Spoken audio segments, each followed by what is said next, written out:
1 Corinthians chapter 1, and we had the reading from verse 10. It's quite a long passage, so we've got plenty of time. We could be here till after lunch.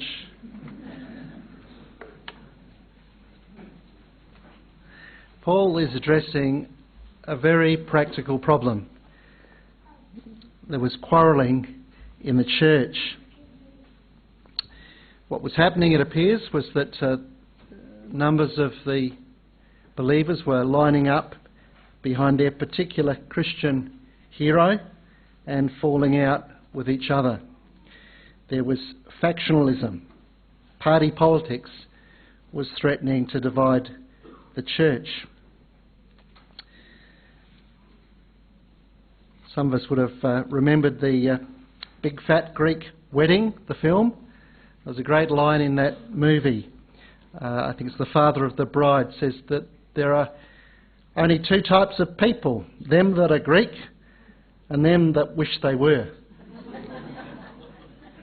I grew up with a similar idea, except I wasn't Greek, I was Baptist. Two kinds of people in the world, those who are Baptist and those who should be Baptists.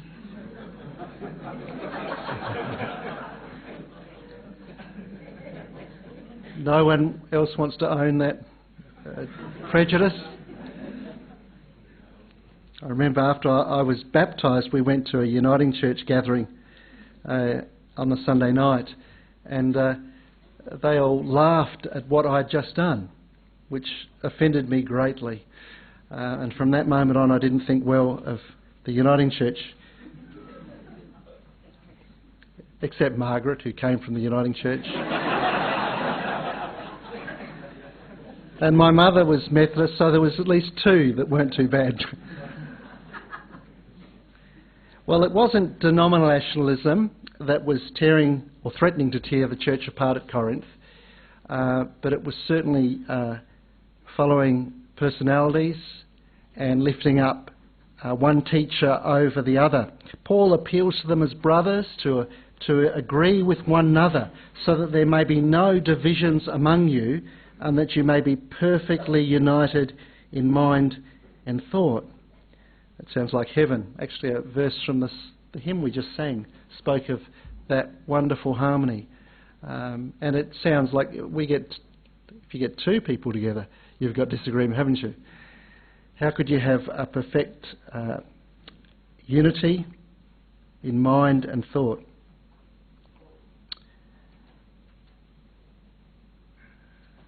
That phrase, agree with one another, it literally means that you all say the same thing. So what is the same thing that Paul wants them to say? It may be the message of the cross. That's where Paul is going to take us, to the place where we're all reduced to size, to the right size, on the same level, where there's no basis for boasting except in Christ. That would solve all our falling out with each other, wouldn't it? Well, it may be that what Paul means when he says that you all say the same thing is that he's referring to what was reported to him. One of you says, I follow Paul. Another says, I follow Apollos. Another, I follow Cephas. There was even a group who said they followed Christ. They were the true Christians. That would probably be the Church of Christ, wouldn't it? Well, isn't it interesting? We would make a claim that we're above party politics. We alone are true Christians. So what is the same thing that Paul wants them to say?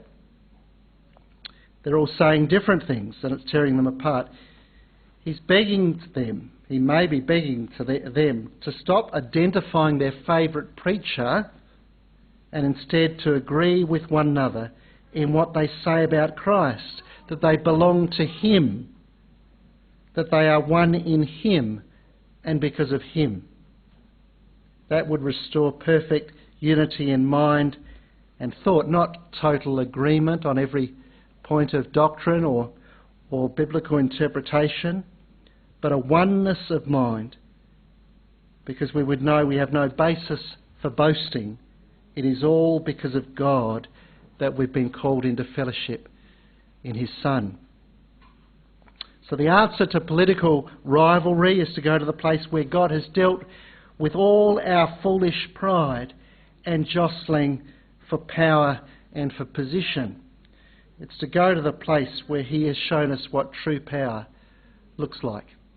And it looks like nothing that this world holds up as greatness and fame.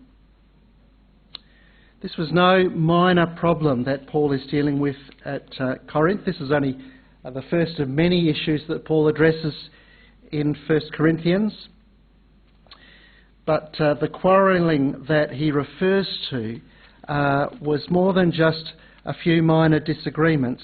He actually hints at it again in 2 Corinthians 12 and verse 20.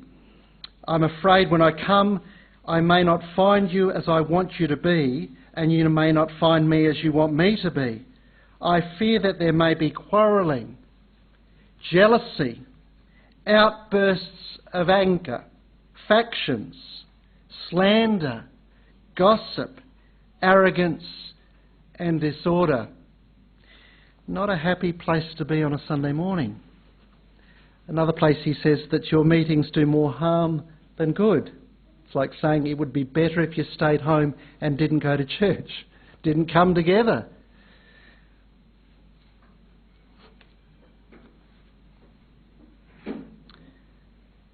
Paul saw the real danger of this young church at Corinth being pulled apart by a cult of personality. You see, best behind the disagreements, behind the division in the Corinthian church, was a battle over who were the best preachers. They were taking pride in one man over another, and that reflected a culture that boasted in human wisdom and gave great status to those who were the best speakers, the best orators. That's Corinthian society. And it's probably worth just thinking about how the idea of wisdom in Corinthian society was lifted to a place that you couldn't have dreamt of.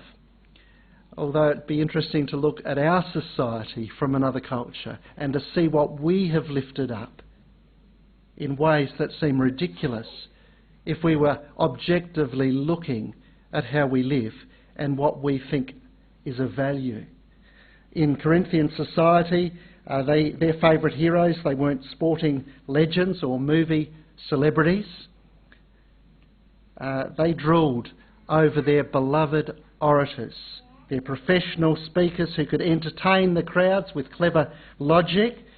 They were held in such high esteem, people would come for miles to hear them arguing over pointless issues. One writer described them as those who croak like frogs in a marsh. They are the most wretched of men because, though ignorant, they think themselves wise. They are like peacocks showing off their reputation and the number of their followers as peacocks do their tails.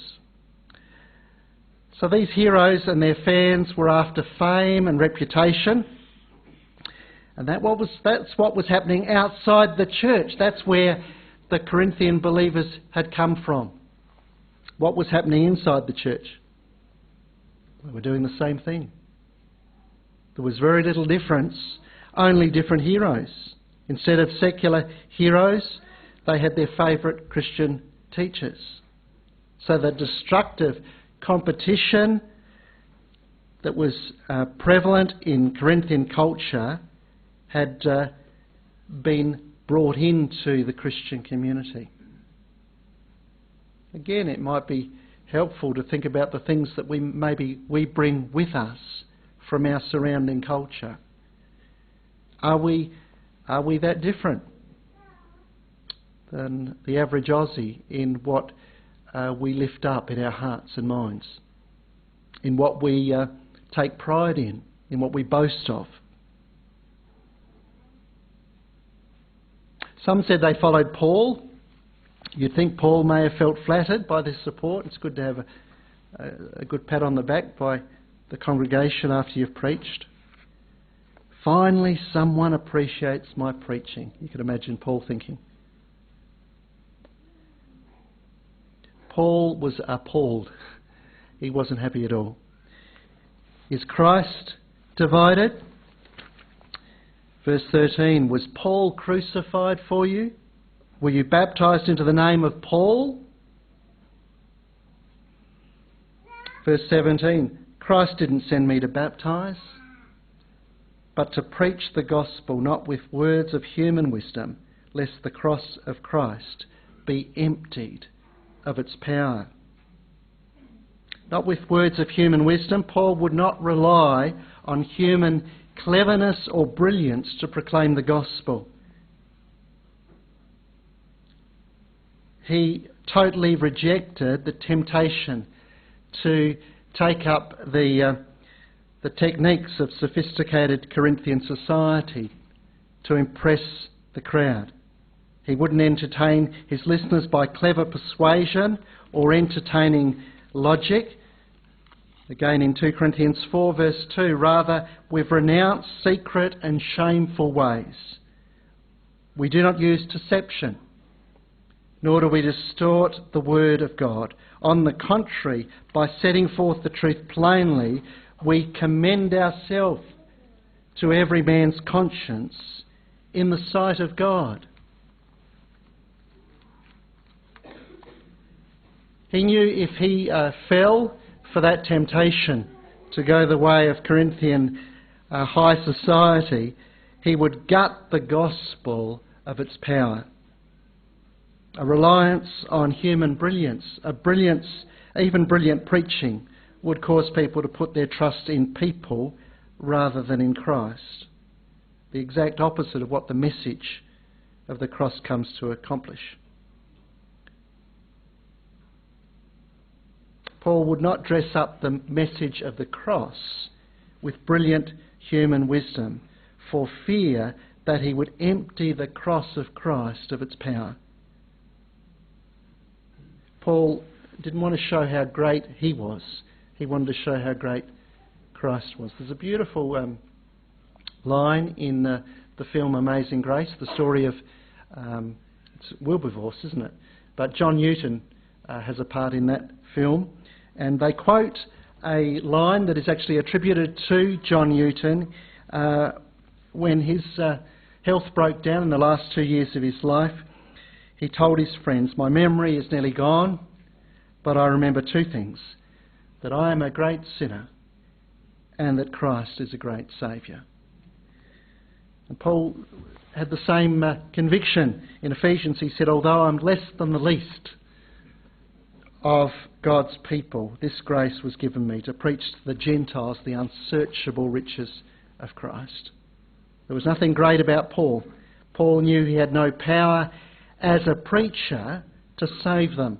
He just knew that the message of the cross is the power of God. And he came to Corinth to preach the gospel, not with words of human wisdom, lest the cross of Christ be emptied of its power. You see, the Corinthians were impressed with the world's wisdom and power. Paul wants to demonstrate the utter contradiction of the world's ways to the way that God has in fact come to them.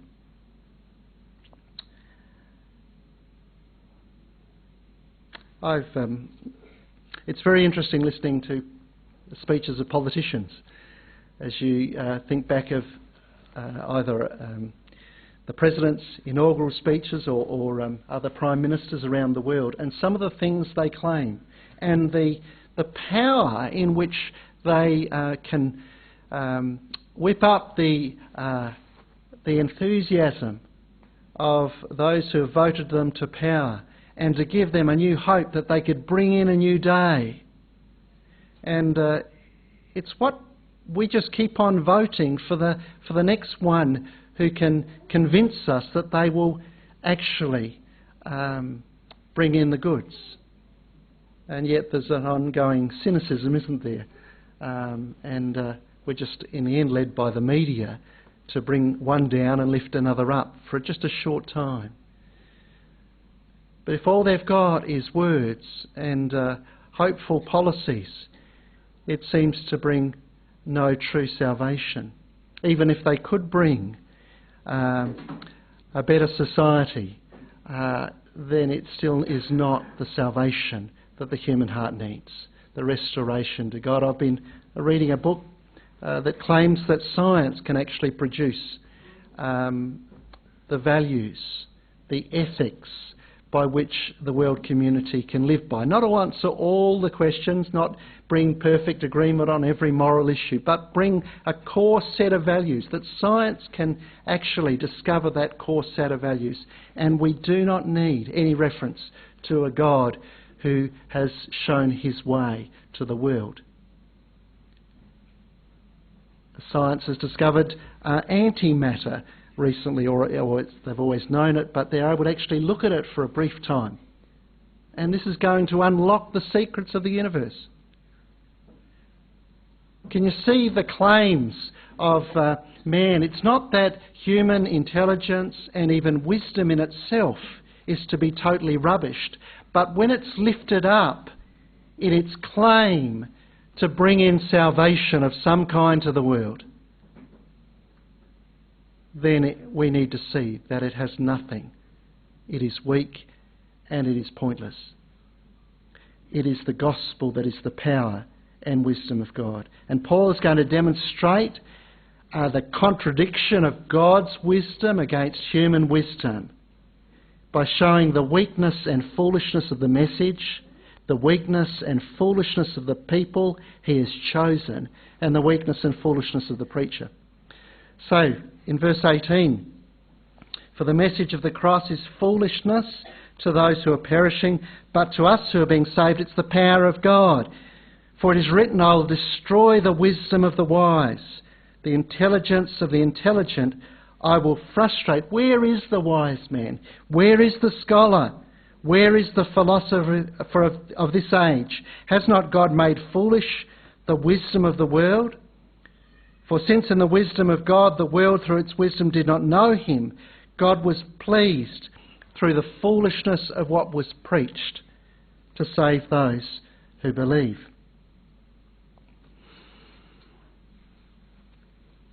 Paul is not simply claiming that human wisdom is unable to grasp God, to know God, or to bring man to know God. He's saying that human wisdom is actually under God's judgment. I will destroy the wisdom of the wise. Paul is exposing the foolishness of human wisdom. It cannot bring us to know God. It has no power to save anyone. Verse 22, Jews demand miraculous signs and Greeks look for wisdom, but we preach Christ crucified. It's interesting, the difference between Jewish culture and Greek culture. The Jews were not really interested in philosophy. They were not really interested in speculating. They believed that God acted in history with mighty signs and wonders. And they expected the Messiah to come with powerful signs and wonders and bring in the kingdom. So they were looking for signs and wonders. The Greeks, they looked for wisdom. They were proud of their intellectual culture. They looked down on other Gentile cultures that didn't appreciate their wisdom. The crucified Messiah was not only odd, but made absolutely no sense to the Greek. That an all-powerful creator should choose a shameful Roman execution to redeem the world was curious, to say the least. That term Christ crucified is actually not just declaring that Christ was once crucified, it's actually a perfect participle. Not only was Christ once crucified, but he continues on as the crucified one. Paul's saying not only that Christ was crucified, we preach Christ crucified. He lives as the crucified one. He comes to us as the crucified Messiah, as the one who would set his people free. He comes to us in all the power of what was done to him and what he accomplished in the cross. He comes as the one who has the power to dissolve our guilt, to wash away our shame, and to declare us not guilty forever before his Father. We're so used to speaking of Christ crucified that we can't appreciate how that would have come to their ears, how they would have heard that. It's like saying the president's been shot. Or it's like saying the global economy has totally collapsed. Can you hear that? Christ, Messiah, crucified? You're kidding. They expected Messiah to come as the one who would bring in the kingdom, that he would destroy Israel's enemies with conclusive signs and wonders, and that he would restore Israel to the kingdom as it was in the time of David and Solomon. And that he would bring in peace and blessing and the new age. That was their understanding of Messiah. So to come and preach a crucified Messiah, you've got to be kidding. You call that good news? Like that's the end, that's his demise, his death? That means that if Jesus was the Messiah, he was a total failure. He certainly wasn't the true Messiah. Can you see how they would see that it was totally absurd, ridiculous, stupid to come and bring such a message? And yet Paul says it was that message. Yes, it was a stumbling block to the Jews. Yes, it was foolishness to Gentiles, not just to Greeks, but to the whole Gentile world. It didn't make sense. But to those whom God has called, both Jews and Greeks, Christ, the power of God and the wisdom of God. For the foolishness of God is wiser than man's wisdom, and the weakness of God is stronger than man's strength. It may not look strong. Paul is not saying the gospel is foolish or weak. He's saying that's what it looks like. But in fact, the word of the cross is the power and the wisdom of God. Like nowhere else, the message of the cross is the power of God. It's actually, that's the message that came to them when they heard it. And when they heard it through Paul in his weakness, and we'll talk about that in a moment, but it took a hold in their conscience, in their heart, and they were reduced to nothing before this God who would give his Son for their sin. And it came through to them in the power of the Spirit so powerfully it gripped them. The love of God flooded their beings. They repented and they were washed clean and set free from their sin. And they knew they were new creations. And they knew the old had gone and they'd come to know the living God. And they knew that they were children of this living God. And this is the power of the cross that had overcome them. They'd been conquered by this crucified Messiah. And he was not dead, he was living because he was coming to them in all his love. It's how it had come to them. So how could they then forget that and go back to lifting up that which is no power, which is weak and pathetic and has no power to save, and on that basis fight and squabble with each other and divide the church? Brothers, think of what you were. It's not just the message that appears weak and foolish, but look, the Lord chose you, and most of you look weak and foolish, because that's where you were. Not many of you were wise by human standards. Not many were influential. Not many were of noble birth. But God chose the foolish things of the world to shame the wise.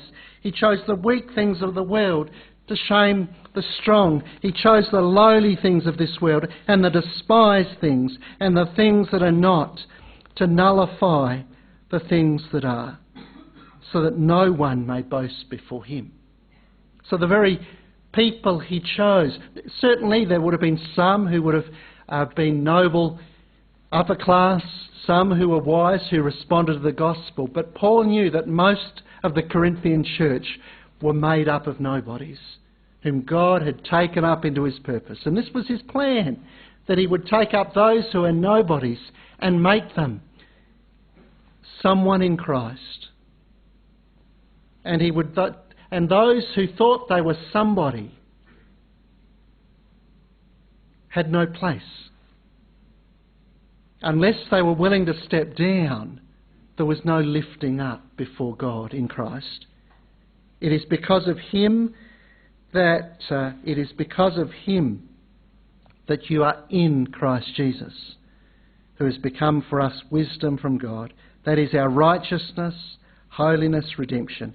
Therefore, as it is written, let him who boasts, if you're going to boast, boast in the Lord. Because look at where he has brought you from, and look at who you are in him and what he has given you in him. And on that basis, there's nothing to boast about of ourselves, because we stand before each other as those who have been made righteous, have been declared righteous and holy and redeemed in Christ. And then you can rejoice in being one together at the foot of the cross.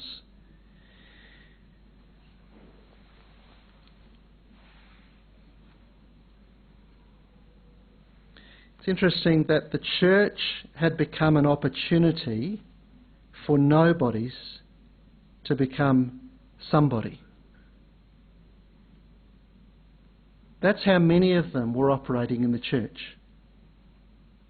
You know, they could do something, they had a special gift they could show off, they had a special preacher who they reckon was better than your preacher, and people who knew they were small in the world's eyes were trying to be big in the church. They were trying to use the church as a platform to strut their stuff. Can happen, can't it? You know? We might not be... I went to Whyalla and I could be the big pastor of the Baptist church, because in Whyalla the Baptist church had status. It's called Bunyara. You know, be a pastor down here and you got no status, but up there I had status. Everyone knew Bunyara church. It's very interesting. One day I went to a service station and he said, "I know who you are." And I thought, yeah, senior pastor of Bunyara Baptist Church.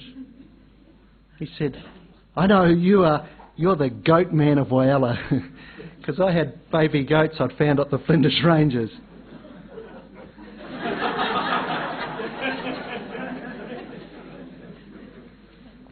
It's interesting, is that sooner or later you get a letdown, don't you? When you you find a place finally where you can be big, and then someone takes it away. And that's why in the church we have sometimes, not here at Corrie, but you know what I'm saying. When someone tries to take something that you think, finally I've got this, some status, and then people get a bit toey and insecure and, anyway. Finally, so Paul just says, look at who you really are, and look at where you are now in Christ. And know that is the basis for boasting, but not in yourself, but in him and what he has brought to you. And finally, Paul says, well, look at me. He says, when I came to you, brothers, I did not come with eloquence or superior wisdom as I proclaimed to you the testimony about God.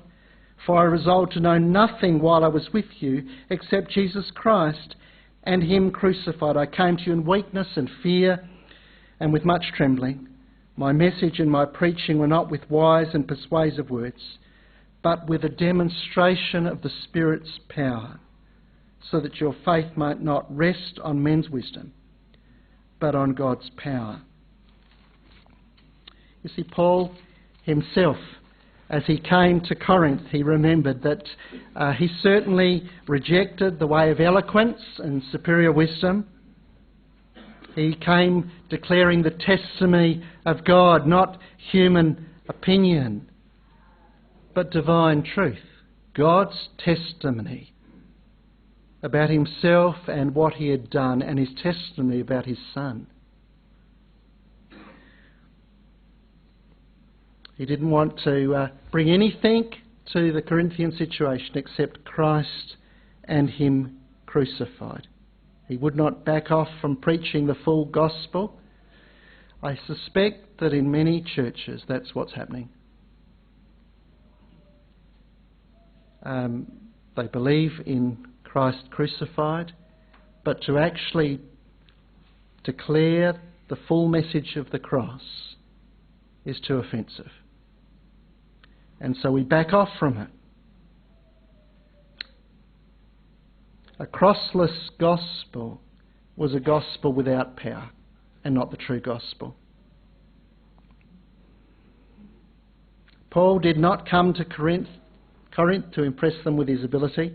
He simply wanted to make known Christ and him crucified. His confidence was in the gospel of a crucified Messiah.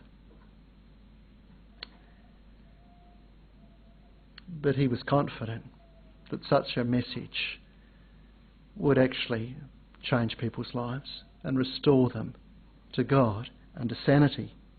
He had no other backup, no other tricks up his sleeve, nothing else upon which he could base his appeal. He came in weakness and fear and much trembling. Now, we don't actually know what caused the fear and trembling. In Acts it says that he was abused in the synagogue for preaching a crucified Messiah, and he left the synagogue, and he had a vision. A word came to him from the Lord telling him not to be afraid, that the Lord had many people in this city. So that suggests that Paul was afraid. Well, a man who had often been stoned and beaten and abused, you would understand that that could have certainly been a part of the fear. But there seems to be something more here, because that term fear and trembling is something in the Scriptures that often refers to our reverence for God. And it would seem that what gripped him as he came to them with the gospel was the clean fear of the Lord. Woe to me if I do not preach the gospel, he says elsewhere.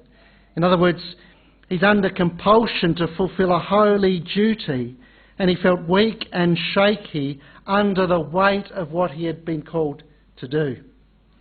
And so we should. He was gripped by the awe of what God had done in his Son. He felt the inadequacy of being able to declare that fully. He knew he had nothing of himself worth parading before God or man, yet he was under divine command to tell it as it is.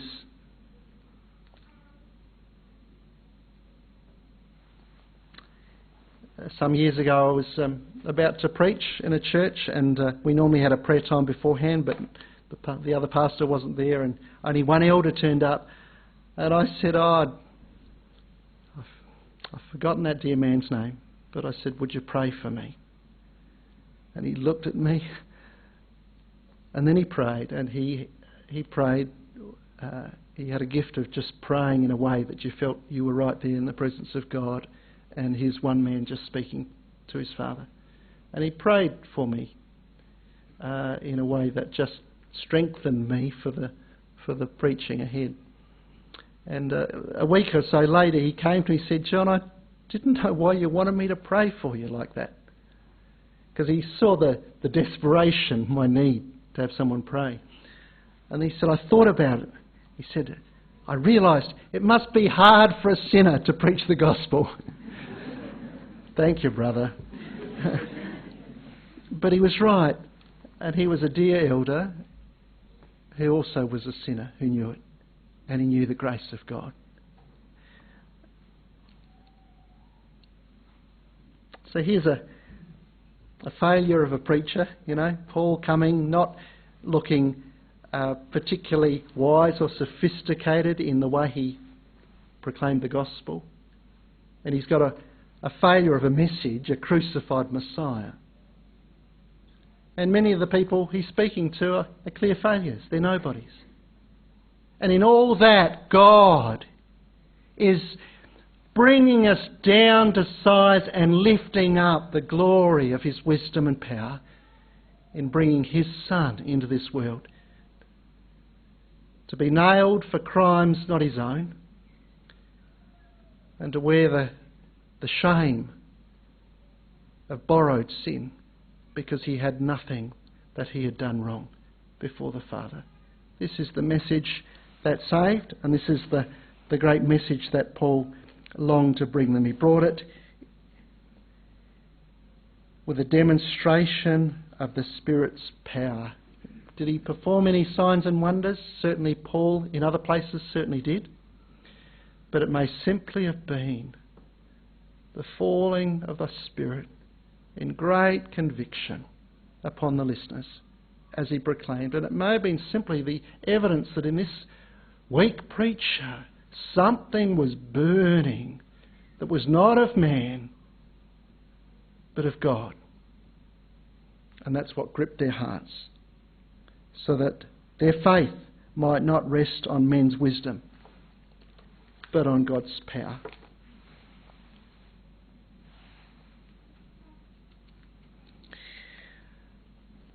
One commentator said, it is in the nature of the cross that it cannot be preached elegantly and brilliantly, but only in weakness. I struggle to get a sermon together. I struggle to get it in a form that I can say, yes, this is finished and I know what I'm going to say. I just can't do it. Other people can, and I'm not critical of that. But it forces you to just say, well, Lord, if something's going to happen. Spurgeon said he believed that the best sermons were not the sermons that were all finished and neat and tidy. The danger is that we attach ourselves to the good preachers and not to Christ. And we're in that danger all the time. There's no question.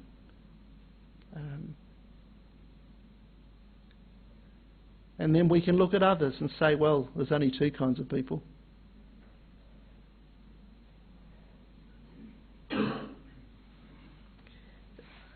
Did the Corinthians realise that they were building this great tower of pretension in the church, and that they were more like their culture around them than they realised? I don't think they did.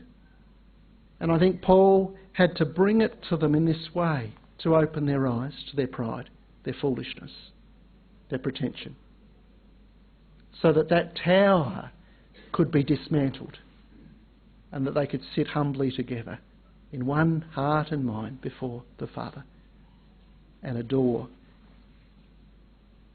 his Son. Amen.